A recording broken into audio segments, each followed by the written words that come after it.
What's going on, guys? How you doing? TK Pryor coming at you for my cryptocurrency entrepreneurs. I want to hit you guys with a new video. It's been a while since I've really came at you, but a lot is going on in the space, right? The industry is rocked by the DAO issue. A lot of people are questioning Ethereum and unsure about personal directions they should take in terms of their participation in the space. A lot of people have been hitting me up in my inbox, direct message with questions, and that's why I came up with the live stream, because I can invite people at once to answer all the individual questions that people keep submitting to me. So if you have the time, please join me Friday, this Friday at 5 o'clock my time. I'm in Kuwait, but I'm sure if you go to the post, it'll convert the time for you.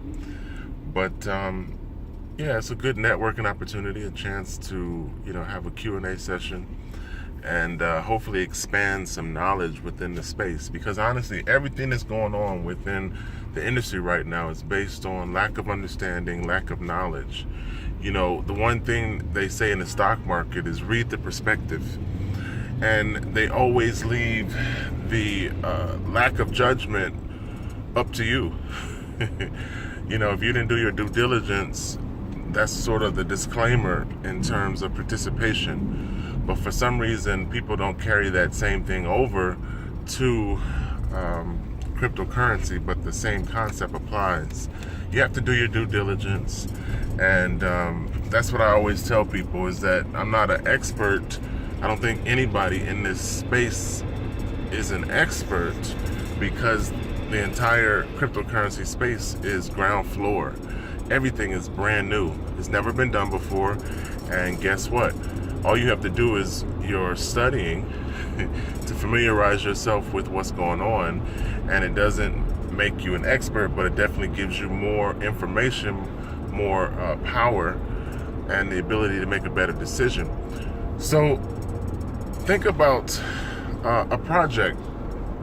If you're going to invest in a given stock, the due diligence and the perspective explains to you what the project is. Well, the same thing applies with a cryptocurrency launched into the market. If you're going to openly trade a cryptocurrency, then you should know what the project is about in terms of whether or not it has any substance. So let's talk about the DAO.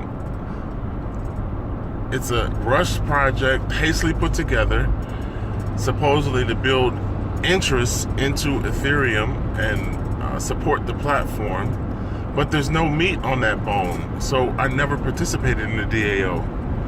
So you got all of these people with no perspective or prospectus, no historical background, that are just on the bandwagon, right? And they don't realize what the DAO is. They don't know what Ethereum is, and they damn sure don't realize that there's no meat to that bone. So I never participated in the DAO. Why do I want to buy DAO tokens? When I first came at you guys, one thing I suggested, if you look at my early videos, is that you should be an innovator. You should be a creator. You should add to the space of cryptocurrency by coming up with your own DAO. So that's what cryptocurrency entrepreneurs need to do. You need to be thinking about, wow, what can I bring to the industry, and how can I create my own decentralized autonomous organization? Let's take a corporation and create it in code and present it to the world, so that now we're presenting something positive that enriches other people's lives. That is how you participate in the DAO. You come up with your own decentralized autonomous organization. So tokens within the Ethereum platform for the DAO, there's not enough meat on that bone. So now we're talking about a hard fork. Now we're talking about corrective actions for negative people You know, what is the issue that happened? I always explain to you guys that engineered scarcity and access control is the basis engineered into fiat currency. Paper money is in limited supply because people hoard it. So that same way of thinking, the way of doing business, that New York way of step on somebody's neck in order to create profit for yourself is what people bring into cryptocurrency, and I can't stand it. I wish the evil of fiat currency would stay in fiat currency, because that's not why cryptocurrency was created. It was created because people were tired of that system. Okay, but people come into cryptocurrency and they become Bitcoin rich, and then they also become ego rich. So arrogance and ego is how people operate within Bitcoin, and I don't like it, because that's not what cryptocurrency is about. That's not the essence of the movement. But that is the problem.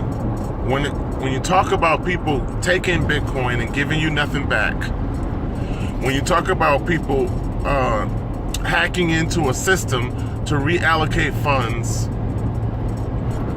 then that's what you are talking about. You are talking about the same greed and engineered scarcity that's in paper money that's now being applied to cryptocurrency. So these same hoarding, greedy, evil people come into cryptocurrency, and instead of leveling the playing field, which is what cryptocurrency allows, no, they think about how they can scam other people. You think about how you can take Bitcoin from other users. You think about how you can engineer code to reroute tokens within a token platform. You think about denial of service attacks that you can send to up-and-coming companies like Avalon. These people have been taught by corporate America, so you can't fault them. But that's not the reason you're supposed to get into this movement.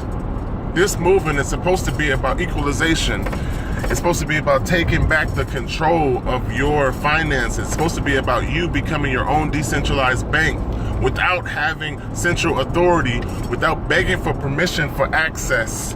Because think about it, 80% of the world is unbanked. That means that the farmer in India doesn't have this access to the same financial things that you have access to. But most people do not give a damn because it doesn't affect them. As long as I can eat, why do I care about some poor-ass farmer in India? The human side of empathy doesn't exist. The moral compass within business in terms of having a conscientious effect on other people's lives isn't a part of thought process. The New York corporate business model is whatever it takes to make a profit. And casualties of profit is part of the business. But that's not supposed to be a valuable statement within cryptocurrency, because the platform doesn't operate that way. Okay, so Ethereum, the concept of buy low, sell high still applies. One of the major Ethereum holders took this opportunity when it fell to $11 to buy God knows how many more Ethereum. So the biggest holder became bigger. And that's the mindset of rich people. Rich people understand that you have opportunity within chaos if you're positioned. So I'm gonna leave you guys with that. I want you to continue to learn about the industry, continue to educate yourself about projects, realize if there's any meat on the bone, and then invest for the long term in terms of go long in low valuation coins that have meat on their bone, coins that have the potential to gain value over time. That's what I do. I own almost 400,000 shares or 400,000 coins within two different low valuation coins that have the potential